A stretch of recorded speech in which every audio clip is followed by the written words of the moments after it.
Are we ready? So good morning, everyone. So we have our team. I am here, Dr. Diksha Tyagi. I am a gastroenterologist. Dr. Diksha is a pulmonologist. And we have Dr. Ritesh and also in our team. So we will be demonstrating this particular case for the V3. My part is just first the introduction part, because this is a larger scope, diameter scope around 12.8 mm, and many pulmonologists will be intimidated when they have to use this scope. But I believe it is sooner rather than later you people will be using this scope from esophagus. So generally what I do is I hold it at around 22 centimeter distance. And when I hold it at 22 centimeter distance, I place it just above the tongue. And what I carefully is I am trying to rotate. Can you show this? Rotate my hand. I'm not so much interested in the endoscopic vision. Endoscopic vision is there. Okay. And I am just keeping it here and just rotating the scope slowly. If I want a vision, I will go towards one of the pyriform fossa and then just lift up the scope like this. This is the way of introducing of the scope into the. So now I will give this case to Dr. Diksha. Wow. Thank you, sir. The only thing is this case has notes. We will decide about notes later, but first we would like Dr. Diksha to demonstrate what are the cardiac chambers, how to examine cardiac chambers in this case. Thank you, sir.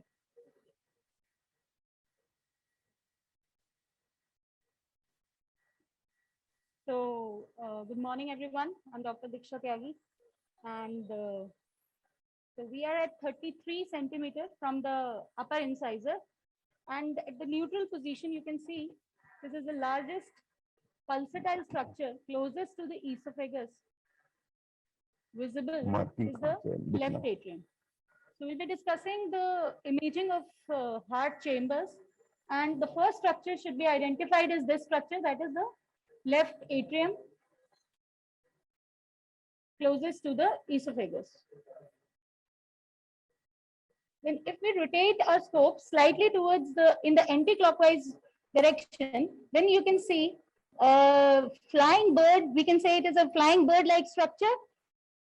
That is the mitral valve, separating the left atrium from the left ventricle. Here. So Diksha, you can see left atrium, mitral valve and left ventricle. So you are now extending, the scope is at around 33 centimeter distance, and you are seeing three structures. Yes, so sir. You are shown left atrium is the largest pulsatile chamber. Yes, sir. Mitral valve and left ventricle. And left atrial appendage is also visible just above the mitral valve. This is a horn-like structure. This is the left atrial appendage. What do you mean by horn, Miss? Like a rhino's horn, you can see. Okay. This is the shape of the left atrial appendage. What you mean by is the extension of this left atrium, yes, into this. So right now this is the left atrium. Yes. This is the mitral valve, and this is the left ventricle. Okay. So we have seen the left side structure. Now to can I decrease the depth for a second and show the audience, because now we want to see the full chamber once more. And so audience, because the left ventricle is now fully seen. Okay. So this is you have seen. Now what do you want to show next? Now to see the right side structure, we rotate our scope slightly in a clockwise direction, and then we can see this is the interatrial septum. Interatrial septum has two parts. It's the most echogenic structure, and we can identify it with its flappy movements because of the pressure changes in left and right atrium. And you can see in the upper part, it separates the aortic root from left atrium, and in the lower part, it separates the left atrium from right atrium. So what do you mean to say that this is the left interatrial septum? Yes, this is the interatrial septum, lower part separating left atrium and right atrium. So what do you see? This is the left atrium. and this is the right atrium. Yes, Am I this right? bag-like structure, quadrangular structure, and you can see SVC draining into the right atrium, and we can confirm it by injecting an agitated saline. Please, thoda agitated saline, can you inject? So wait a minute. We are in a good position. So you are now showing the right atrium, and so this floppy structure is not mitral valve. This Can you floppy show the structure. mitral valve again? Because I think this is mitral valve. Can I confuse it with mitral valve? To visualize the This is, mitral okay. valve, this is mitral valve. Okay. The okay. typical movements of the mitral valve helps in identification, just like a flying bird with the two wings. And this is the left ventricular muscle. Yes, yes, yes. So in the same plane, when you rotate, you have shown. To the anti-clockwise, then we'll see the left side structure, and when we rotate it to in the clockwise direction, then this is the interatrial septum, and it is more echogenic as compared to the mitral valve. And there is no gap. Yes. And since there is no gap, it is changing from one side to another because of the pressure differences. What do you mean by floppy? Let us show it in slow motion. Okay. I stop it and I move it back, and when I move it back, it is left. Is it in both chambers? It is moving. It is moving sometimes Yes. toward the right, sometimes toward the left. Yes. So this is the floppy nature. Okay. Yes. Okay. So just in front of the left atrium, this quadrangular structure is right atrium, and you can see SVC draining into the right atrium. And let me show you IVC also. The two great vessels draining into the right atrium. Maybe we can see Eustachian valves also.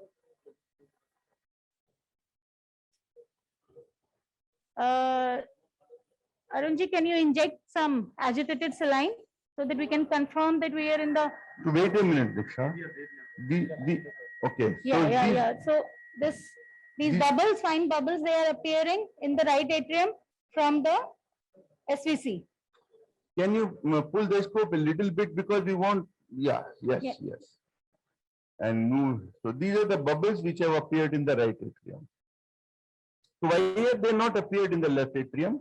If they could have appeared, then there will be a shunting. That is a suggestive of shunting. So in case of pulmonary, maybe a AV shunt in the pulmonary AV shunt, or can you pull it a little bit more back, because we want to see this part of the screen in the middle and move it up here. Okay. So now what you are saying is, I will level the structures for the audience benefit, that this is the left atrium. This is the floppy interatrial septum. And this is the right atrium. Right atrium, yes. And what you are saying is that in this right atrium, this is the part of superior vena cava. Superior vena cava, and below we have IVC also. And this is the inferior vena cava. So can you demonstrate this agitated saline once more? Yeah. Because we want to see. Can you again? Yeah.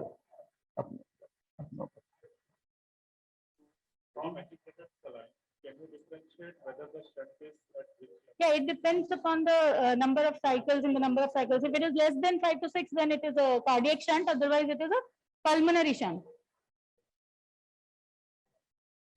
Agitated saline give?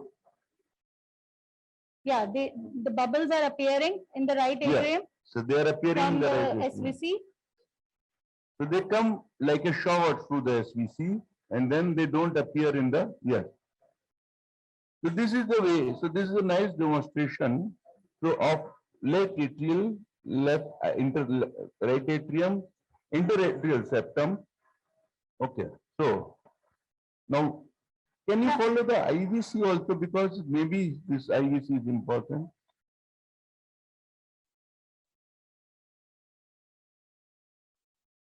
So this is the IVC. Okay.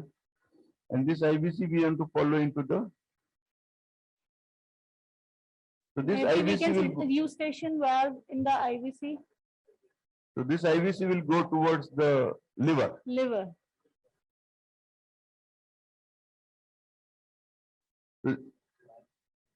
So this is the place where the IVC is entering into the And liver. the eustachian valve is also visible.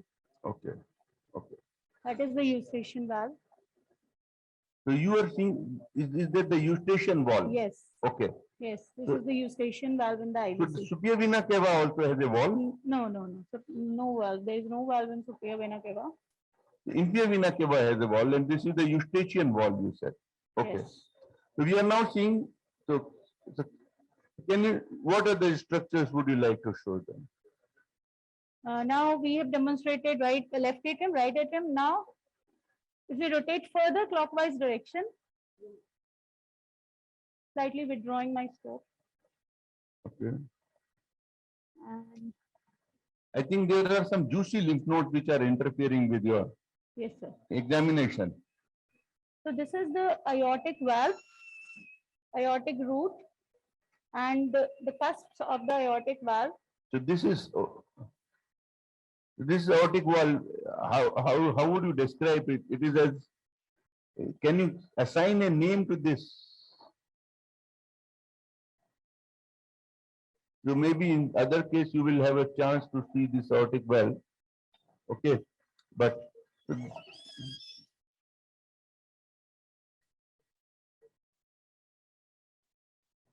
so the aortic valve can be seen is in continuity with the left ventricle. Okay, and we move the apna up maybe because right now the trachea is interfering with the vision. So we will probably see the aortic valve from a little below and then see. Okay. So yes. this is the aortic This is valve. the aortic valve, and the three cusps giving a Mercedes sign. These are the three sinuses. So the three sinuses are this, And this, and Sinuses this. of Valsalva. To me, it looks like it is clapping. Clapping movement. Is it a clapping valve? But this aortic valve can be traced to the left ventricle. Yes. If we rotate slightly in an anti-clockwise direction, Okay. then yes, you can find out left ventricular outflow tract. So this is left And this is the atrium. left ventricle. So we have reached the left ventricle. And from the left ventricle, when we rotate, we will find the origin of the aortic valve. This is the left ventricular outflow tract and This the is aortic root with aortic valve. what is the approximate length of aortic root? 5 centimeter or I don't. Around 5 centimeter, I guess. So but what do you see beyond the aortic That valve? is the pulmonary right ventricle leading into the pulmonary trunk. This is the Yeah, pulmonary this is trunk. yes. So I will freeze it. What you are saying is that this is the aortic valve and the structure beyond This is the pulmonary trunk. we will. Anterior to the aortic root. So this is the pulmonary trunk. Okay. So this is what you are saying that this is the pulmonary trunk. So this is, but the pulmonary trunk has to take origin from the right ventricle. Right ventricle. You will have to again trace the right atrium and right ventricle and show us the origin of the pulmonary trunk. So this is the right atrium. So superior vena cava, inferior vena cava, Right right atrium. ventricle. And Right then the atrium. bubbles have appeared because some injection was given. And then we This is the right rotate. atrium.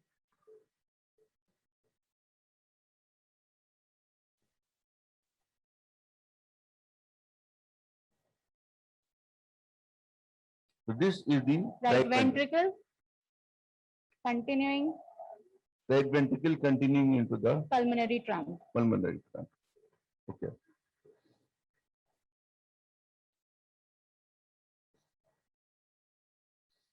So the chamber examination is more or less complete.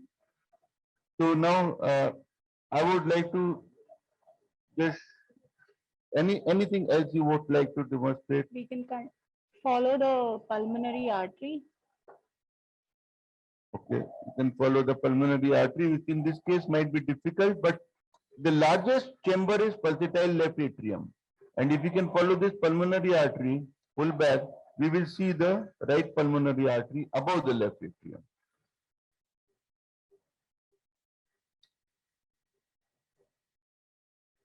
But in this case, the right pulmonary artery is not being traced. What do you think is this structure? What is this rounded structure? This is the arch of aorta and pulmonary arteries AP window. It is the AP window. So if we move it up, it looks like a Mickey Mouse sign. And there is a node. Yes. Is there a node in the AP window? Yes. At 4L. To 4L. So in this case, I would like to just stop this and mark that this is the upper border of arch of aorta. This is the lower border of arch of aorta. This is the upper border of left pulmonary artery. And this here, whitish structure in between the two is Ligamentum arteriosum. the ligamentum arteriosum. Arteriosum. Okay. Pulmonary artery.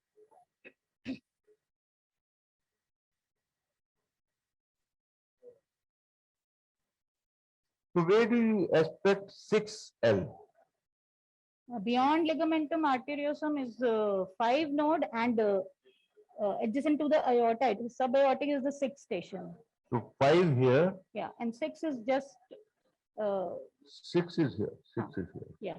6. And the 6th station has to come in a line which will be below this. Okay.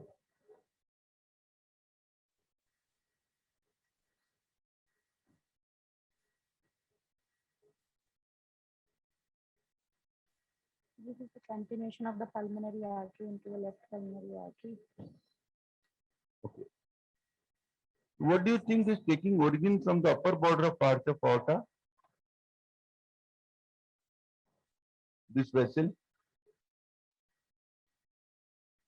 It is a vessel arising from the arch of aorta, so it may be carotid first branch. So the first one would be left subclavian artery. Subclavian. Okay. So this is, so we will again, so this would be LSCA.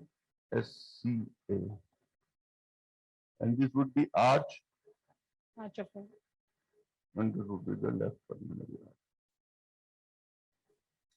So for the next 10 minutes, I will, because our pulmonologist friends will be joining us shortly. So I will just demonstrate some of the stations of lymph nodes before we go on to do the EBUS of this case. In this case, we are finding that there is a significant number of mediastinal nodes, and we have not expected these nodes to be present. We were expecting this is actually a mediastinal node, and the patient was referred to us a gastroenterologist for EBUS FNAC of mediastinal node. I have gone into the abdomen and I am showing to you that these are the mediastinal nodes which were present. And the sampling was inadequate, so we didn't realize because the CT scan was not done. But right now we were to repeat it, and these are the nodes in the abdomen, and the characteristics of these nodes have been described already, and these are the lymph nodes which are. I will apply color Doppler just to show that these nodes are present there. And now one small thing. How do you say that this is a node? Number one, as already Dr. Piyush has mentioned in his lecture, that the node has a central hyperechoic area. The node, when I rotate my scope this way or this way, it has to disappear. The node is avascular, and the center of the node may have a blood vessel leading into it. This is a node, and these nodes are present in center, and this is a irregular border node. And then, so we are coming back into the mediastinum, and into the mediastinum, ideally the examination should be done from the level of, even with EBUS scope it can be done from the level of the inferior vena cava. At this place,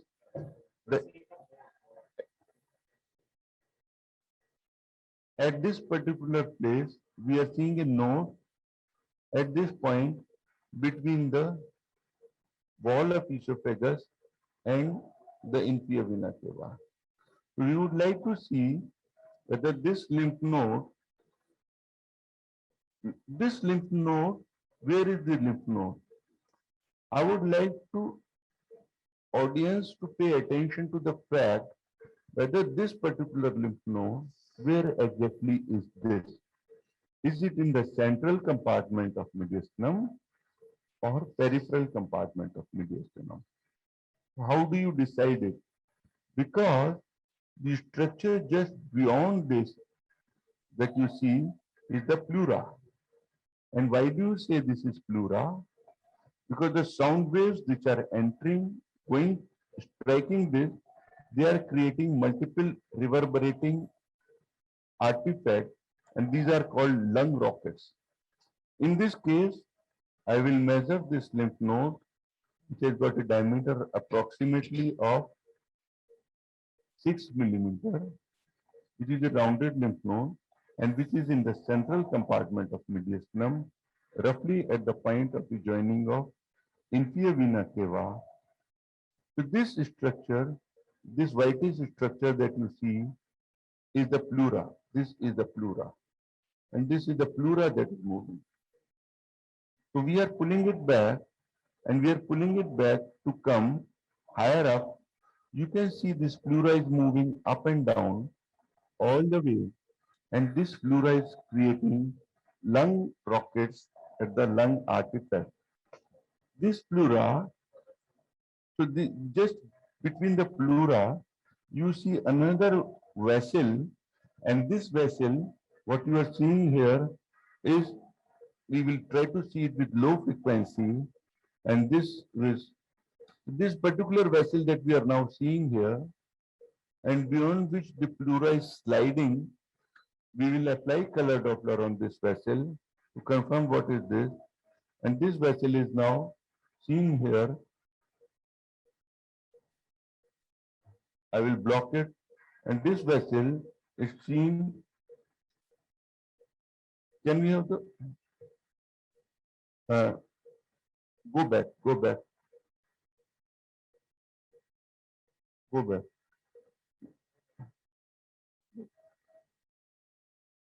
I want go back. Yeah, this is a vessel that we are seeing, and in this vessel, you will appreciate that this particular part is red and this particular part is blue. And the redness of this vessel is changing color when you see the bar from light red to dark red to light blue to dark blue to light blue. What does it mean? It means that if you see this bar from here to here, this vessel has got maximum velocity here, decreasing velocity here, no velocity in the area of black, slow velocity, and then high velocity. So this is the principle of color Doppler. This vessel classically is showing if this color matches is approximate. But how can a vessel have different velocity? It is the problem of measurement at a point. Here, this is azygos vein running parallel to the probe of esophagus, and this azygos vein, this part, the lower part is coming close to you, the upper part is going away from you. So this is the problem with this vessel. The lower part coming close to you and the upper part going away from you. And when you see this vessel, the other interesting thing that you see is that there is a node along the azygos vein, and this node is along the azygos vein. I would like the audience to draw attention to this. You see that this is the azygos vein. This structure is pleura, and this structure is a node within the central compartment of mediastinum uh, of the. So once we have these structures, three structures, we want to show whether this lymph node could have been sampled or not. And in this case, we will pull back along. And again, once we are coming here, higher up, we are coming to run along this vessel. And we will see how in this case, the pleura keeps on going away from you in a line like this. So why is pleura going away from you in a line like this? Because the central compartment is getting filled with structures, and this is a mediastinal node, and this mediastinal node is came into the central compartment, and this is a mediastinal node. If we were to stop these structures, this is the azygos vein, this is the pleura,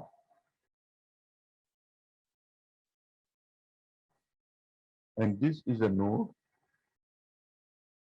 and this is the outline of the pleura is like this. So this is the pleura.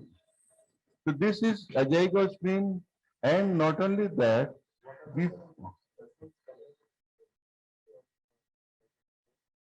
and this is the bronchus.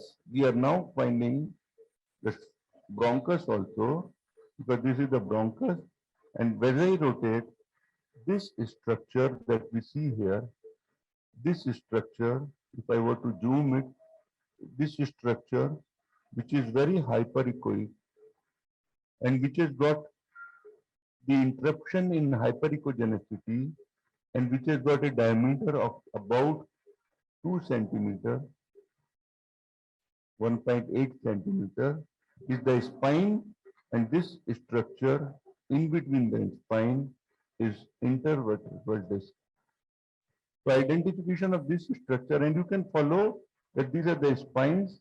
So these are the spines, and this spine, you can see the projection of the spine like this, and intervertebral disc in between the spine. We are now able to see the spine. We can see this is pull back the scope, and we can see the spine one by one, count the vertebra, which vertebra. And once we apply color Doppler again, you will find out, bring the color Doppler box close to the person, you will find that this azygos vein will be joining at each intervertebral disc by the presence of a intercostal vein, which will join the. So we have demonstrated in this case some of the structures that are important, but now we must come to what to do in this case. We have come quite high, and this that Dr. Diksha has already shown is the classical appearance of the subclavian artery coming from the origin. But in this case, it appears that there is a node above the arch of aorta. If this is the arch, and this is the subclavian artery, then this particular node would be 2L. L. 2L. So this node would be called as 2L above the arch of aorta. So we have found out 2L node. Now in this case, I would like you to understand that I am right now at around 22 centimeter distance, and I am finding a structure, and if eyes will start picking it up, this structure that we are picking it is the trachea, which is creating artifact. And this trachea, if you enlarge this trachea is seen as the tracheal rings can be seen. What I will do is, I will zoom these structures a little bit more for the benefit of audience, so that I can show you the tracheal rings that we see while we are examining from the. So this is the tracheal ring that we can see now, and this is tracheal ring. If you want to identify the number of the rings, I would say For example, this is 1, this would be 2. How many tracheal rings are seen? Normally, I think there are about 15 or 20 tracheal rings, 20 tracheal rings, and this would be 5, this would be 6. So the tracheal rings, 15, 20 tracheal rings are normally seen. So these are the tracheal rings. Somewhere the trachea will be seen in the form of interrupting tracheal ring, and at some places the trachea will be seen as the form of reverberating artifacts that we have it.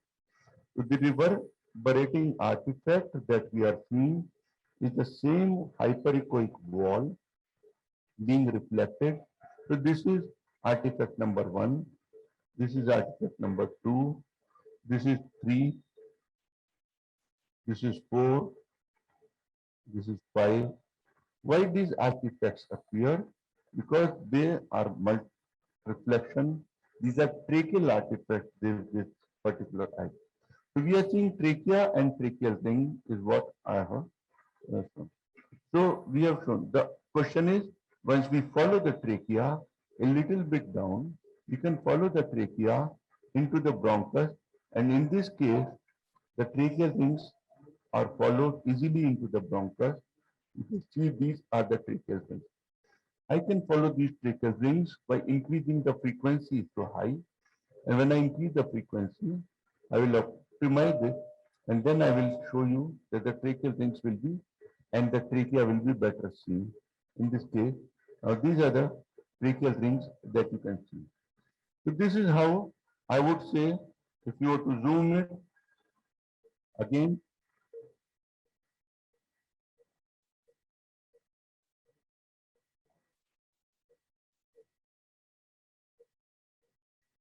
so this is the trachea that you are seeing.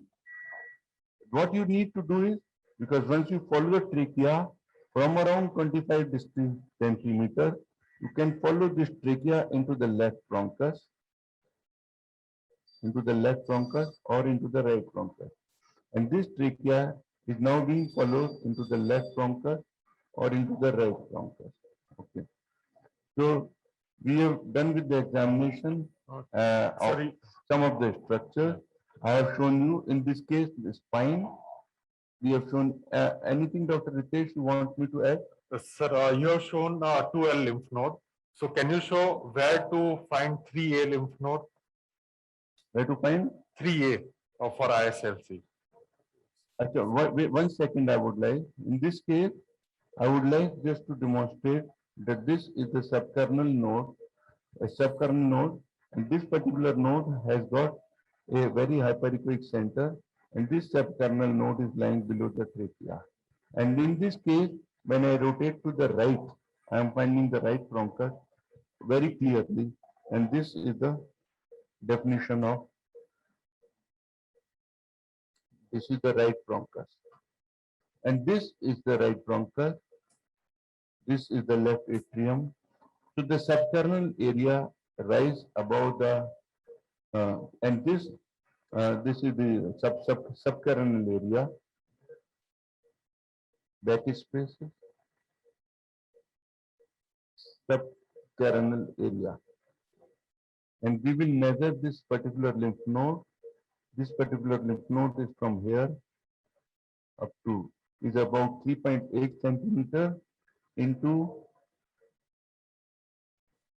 2.4 centimeter in diameter, and it has got a hyperechoic center, and this lymph node can be.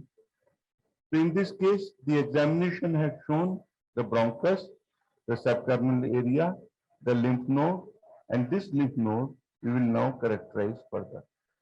This is the lymph node. And we can see once we are trying to characterize this lymph node, already Dr. Piyush Somani has seen. So this is the lymph node that we are seeing, and this lymph node has got a vascular center. So normally, we can see the blood vessels being flooded with the vascular center, and the lymph node is having flow. So this is the lymph node that is having a vascular center, and the blood vessels are flowing within the lymph node. So this is a triangular lymph node. The question is this lymph node a pathological lymph node or not? To answer that questions, shortly our pulmonology colleagues will be joining us. We will answer this. But till then, we have to answer from amongst ourselves how to whether that these lymph nodes, whether they are pathological or not. So we have two ways. One is we can do an FNAC. The second thing is we have to try it. Because to me, this is a very large size, but up to 3 centimeter lymph nodes, as written in the article of GIA, they have been mentioned as non-pathological lymph nodes. Okay. So we have to now decide on whether this lymph node is subcarinal area, is a pathological lymph node or not, or whether to do what to do about this lymph node. So we decided now, because in this case the lymph nodes were present even in subcarinal area. So preliminary, I am deciding to go ahead with the FNAC of this lymph node. Dr. Diksha, anything else you would like to add? Can we see the 4-hour session also with Okay. this? So what we going to do with 4-hour station once you are trying? Because now I would like to also demonstrate to you. Oh, so this is an interesting finding in this case, because we are seeing the descending aorta, and in this case we are seeing a lymph node just beyond the descending aorta. This is a lymph node which is just beyond the descending aorta, and this lymph node would be considered as station 8, which is para-aortic, okay, and which is below the level of the arch of aorta. Because near the arch, they will call it pulmonary, and we are seeing just beyond this the left pulmonary arch. The interesting thing is, I would like the audience to see that this lymph node is part of. I will apply color for a wording so that audience can appreciate. I will write character. This is the descending aorta. This is the left pulmonary artery, and this lymph node is below the left pulmonary artery, and this lymph node and beyond the aorta. So the difference is that if this lymph node and this structure that we are finding is the pleura once more. So if this lymph node was present here, then this lymph node would have become intrapulmonary. And this lymph node here is extrapulmonary, or in the central compartment of the mediastinum. So this lymph node is in the central compartment of mediastinum and not in the peripheral compartment of mediastinum. And this lymph node would belong, in my opinion, to below the left pulmonary artery, to station 10L. 10L. This would be 10L. This lymph node will belong to station 10L. So we found 10L lymph node, because this lymph node above the left pulmonary artery would be classified as orthopulmonary lymph node. For the benefit of audience who are applying color Doppler here, I would like to show you what is happening to the colors in the arch of aorta. Right now, no color. Right now, so many colors, because the aorta is unable to sense the so many color, and here only red and white color. This is called aliasing. What I mean by aliasing is that if you see old movies, you will see the wheel spinning in a reverse direction. So in this case, the sensor color Doppler is getting confused because it is measuring the velocity with a velocity range of 19.10. This will be reflected. I will show you shortly. And 19.10, and we want to increase the velocity range, because this is the velocity range that is reflected here. This is 3.9 K. And once we increase the velocity range, you will find out that these colors will become less and less. Because now we are measuring more and more single colors. More and more, the number of color is lost. If you see, stop it and rotate it, you will find the aliasing is sort of disappearing. The role of color Doppler is less important for people in mediastinal, but the basic principles must be known that you must image a high flow velocity with high velocity range. And in this screen, you can see the high velocity range. So any pulmonology colleagues have joined us? Not yet. Okay. Okay. Dr. Diksha is here. Others will be joining shortly with some problem. So we have here in this high velocity range, now only less number of colors. And if I increase the velocity range further, you will see that it will be only dark red or blue. So you will have only two colors now. Only two colors. Either no color or two color. So I will stop no color, two color, and a black line. So this is.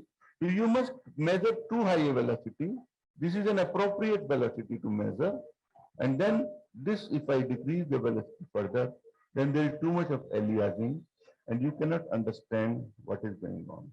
So this is measuring with the color. Okay. So now we have shown the aorta. I would like the audience also to follow the aorta all the way. We are following, and now this time we are following the aorta all the way for the sake of pleura. We are identifying lymph node, trying to identify if there is a lymph node beyond the pleura, and we have come all the way up to the stomach, and this is the lower border of pleura. You can see that this is the lower border of pleura, which is sliding up and down. And in this case, we are seeing now the artifacts, and these artifacts are the lung artifacts. And as we have already discussed, why these artifacts are getting created? They are getting created because the sound waves is going through the aorta, going through the pleura also, and then they are entering the alveoli. And in the alveoli, the sound waves are reverberating, and these sound waves reverberating produce these lung rockets. These lung rockets, and this is the lung rockets that we are seeing now, and these are the lung rockets that we are seeing now. And these lung rockets, if we see from one intercostal space, how many lung rockets should be there? If I were to number it, again, this is one. This is number 2 lung rocket, 2, this is 3, and as I remember, the definition of interstitial lung disease is that you should not have more than 3 lung rockets, but in this case, we are finding lot of lung rockets. Why? Because we are imagining from inside. These are the lung rockets sliding along the pleura. So now, this is, and here is the hemiazygous vein running parallel to the aorta, just beyond the. So the azygous vein, this is an interesting case because on one side of aorta, you have azygous vein, and on one side, other side, you have hemiazygous vein. And in this case, you have the pleura running along, the hemiazygous vein running along, and this is the demonstration of pleura. When you want to demonstrate pleura, because in this, so Dr. Vian is here. So Dr. Vian, I would request you to do one thing for me, to take an EBUS scope and do the FNAC of this case, because in this case, the patient is having discomfort, and don't want, and I would only request you to put in an EBUS scope. So can you give a mic to Dr. Vian Tyagi and ask him to do, and mic and gloves, to do EBUS FNAC of the node from this by EBUS scope. We don't want to use in this case because there's some difficult, and we hope that we will be able to show you what that the discomfort is less when we are doing NFNAC. We have already shown you what are the different station lymph nodes and these are the upper border of arch of aorta nodes that we are seeing, and that Dr. V.N. Tyagi and he has also started endoscopic ultrasound, endobronchial ultrasound along with us, long back, almost been 5 years now, 7? 10. 7. 10 years, 9 years, 9 years. And I would like to, in the meantime, to show that this is the left brachiocephalic vein. I've shown the normal, this is the left brachiocephalic vein, and there is a lymph node. So can we get the EBUS scope and FNA needle? So this is the left brachiocephalic vein. I will just enlarge and the size of the box and just take 1 minute to show this left brachiocephalic vein as an important structure, because this left brachiocephalic vein. So can we change the scope? Because I will just freeze this. Dr. Till we change the scope, we will show you that this is the structure. This is the left common carotid artery. This is the left internal jugular vein. And this is the left subclavian vein. And this is the left brachiocephalic vein. And this is a very classical confluence of these vessels. And in this case, if we were to stop it and move it backward,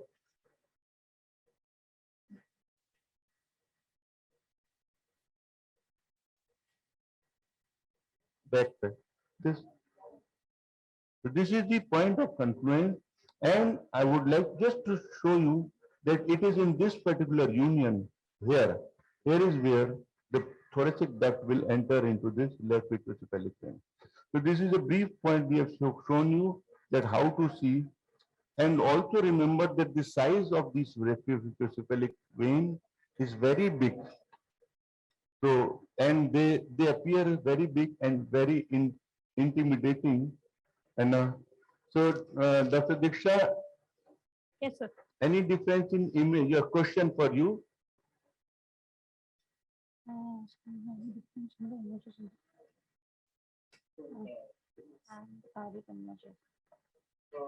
Transesophageal images that the cardiologist do and the one which we It's did.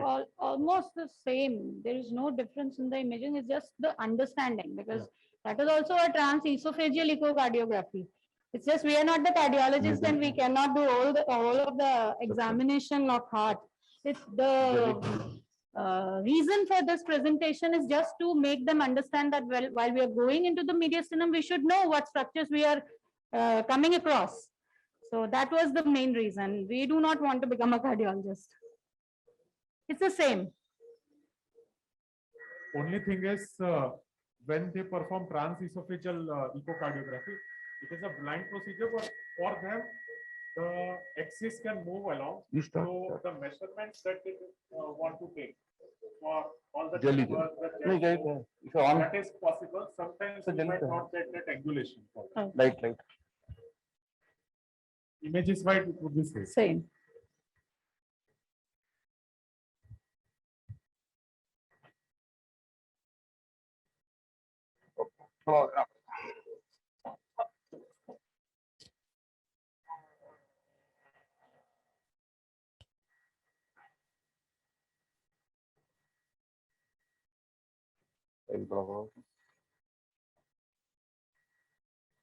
High support.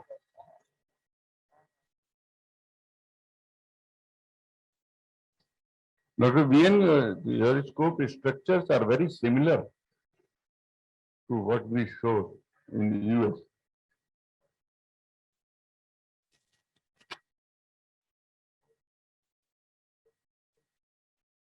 This is aorta? Yes, sir. Aorta, arch of aorta, and just above the aorta is. I don't feel it. Subcarinal area you want. We want subcarinal area lymph node. We already demonstrated for you earlier. So we want you to do 33 centimeters subcarinal area lymph node FNAC. You don't go into liver. Don't show liver. Yeah. So this is the identification mark for us. We are in liver, we are in heart, and now we will push back. Of course, sir, of course. Now this is okay. But don't show liver. General conflict of interest.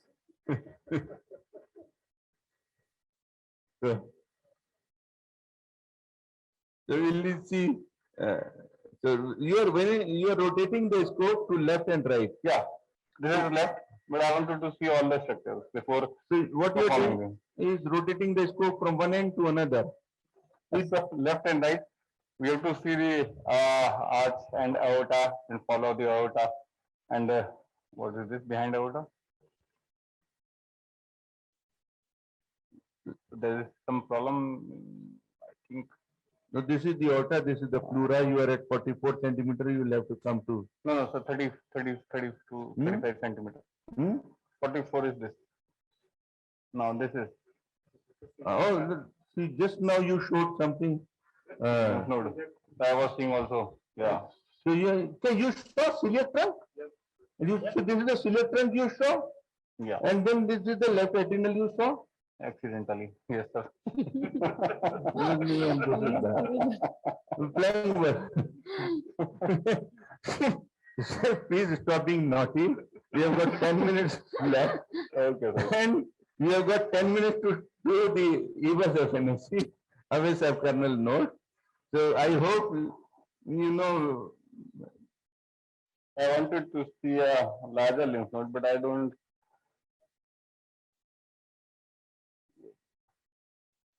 The 33 centimeters, you are at 44 now, 33.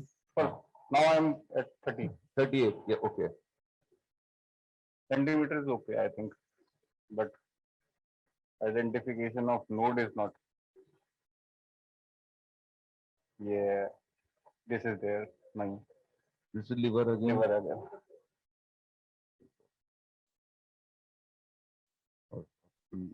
More back.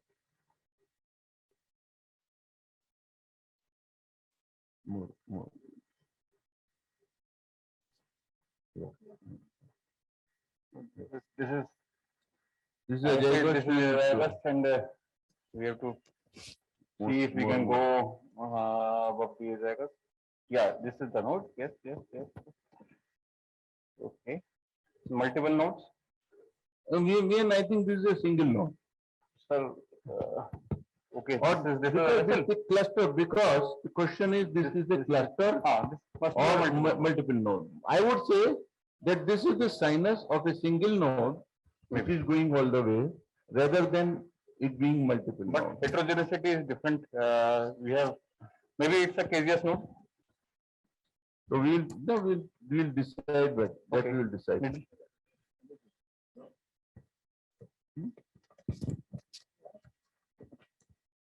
That regarding TE, it's a rigid scope. It's not blind. It's a rigid scope. You do not sedate. You ask the patient to sit down, and you do a very crude procedure. This is a flexible scope. This is very easy to do it. And I think the image is also very different from what they do at EBUS scope.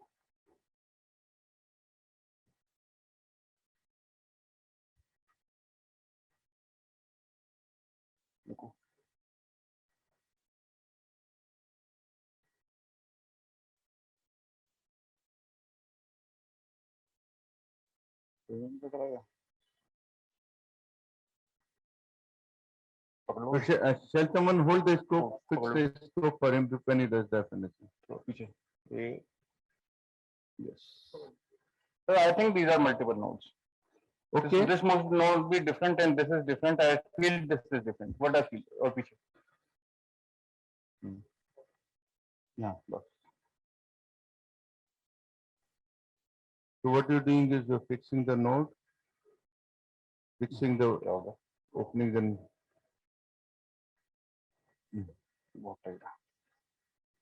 We are using the EBUS needle EcoTip high definition extra. This is the EcoTip high definition extra needle we are using.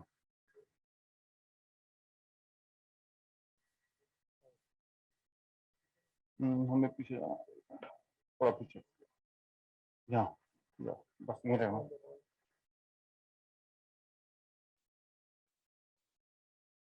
Sir I am not piercing the node which is below निकाल लो पूरा निकाल लो Okay. will not do a suction in the first go I think first section रहने दो No need of suction. No, So sir. you are just pushing the needle in and out. yes sir So you don't believe in so much in so suction. first time we should not do a suction because we just do not know what is the status of this node the cellularity of the node most of the times sometimes we traumatize the node and there is blood, plenty of blood. So first section should be without suction, first to pass, and then we'll apply suction accordingly. It depends how the material is there. And we are not reversing this. We think this is a node different, this is a node. And second time we'll go. Second time you will go into this. Yeah. No? Okay. अंदर चला गया तो fix है ना. So there was a question that people find it difficult to take adequate tissue from lymph nodes. So what all troubleshooting things you would guide? So one thing you told that first time you would not apply suction, look for the cellularity of tissue and then decide. Anything else you would guide them? Because there was a question that they struggle to get sample while sampling the nodes from EBUS. Culture. 0.5 centimeter node can be sampled easily, but you have to fix. Right now, what we have done, we have to fix this scope because this scope is not sturdy like in the EUS scope. This is a very delicate and small scope, so we have to fix this scope again and again.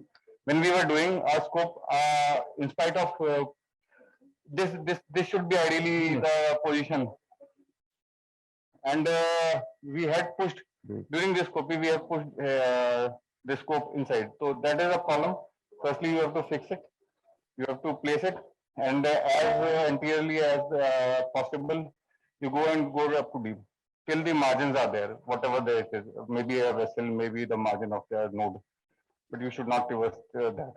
And good passes without suction first time. Second time suction depends on sample what we have received. It's if it is a very good sample, we don't require it. If it's a caseous material, you require a good sample for gene expert and culture for the test. And for plain FNAC, I don't feel the suction is required. Most of the times, now, I don't have even. So we have got an adequate sample, and we will now. But you want one more sample? Yes, one more sample from different for fiscal. We will give you the report, and section करेंगे.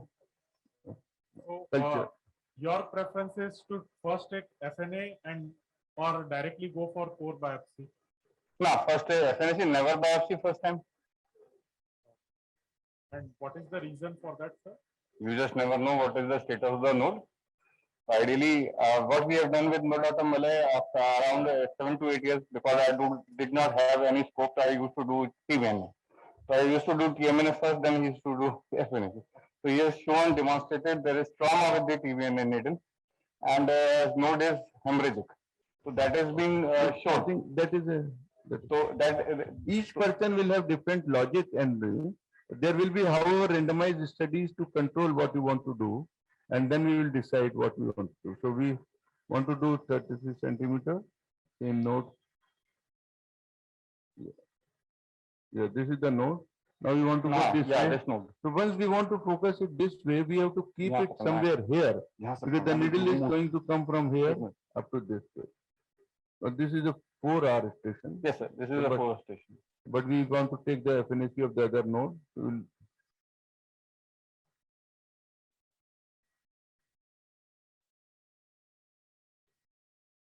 Rahul, can you hold the scope here? This is the this is the one you want to take. Yes.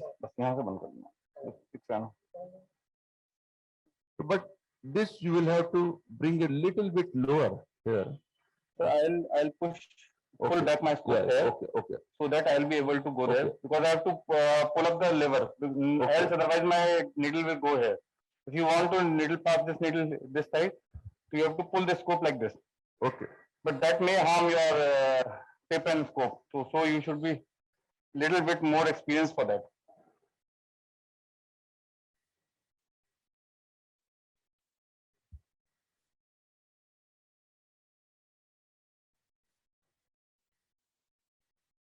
This is a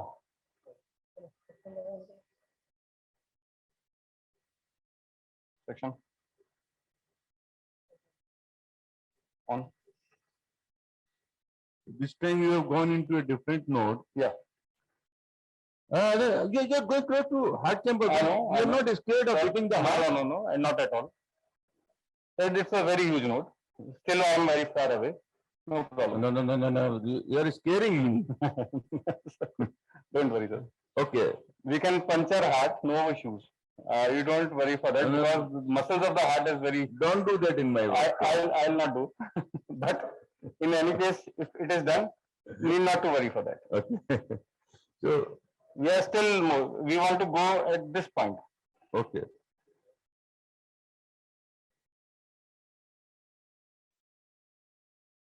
At the tip of needle, you are seeing some artifacts. Yeah. So what all things can be done to reduce those artifacts? I think we will first finish off because we have got now 3 minutes left. Finish off this node. You can remove the sample. नहीं है Remove the needle. इसे बंद करो.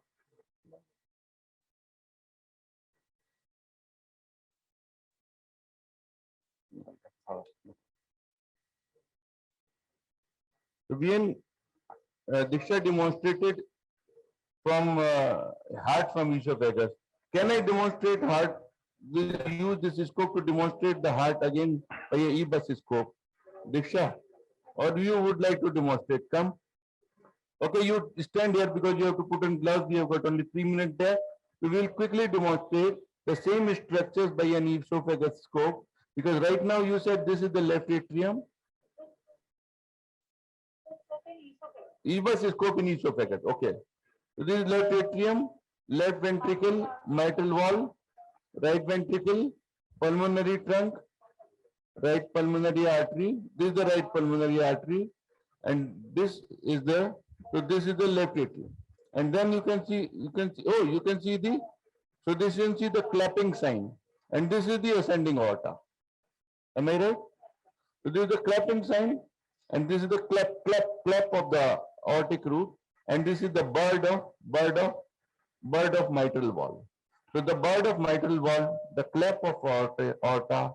So this is the left ventricular outflow tract that we are seeing here. From here, left atrium, left ventricle, and the ascending aorta, aortic root.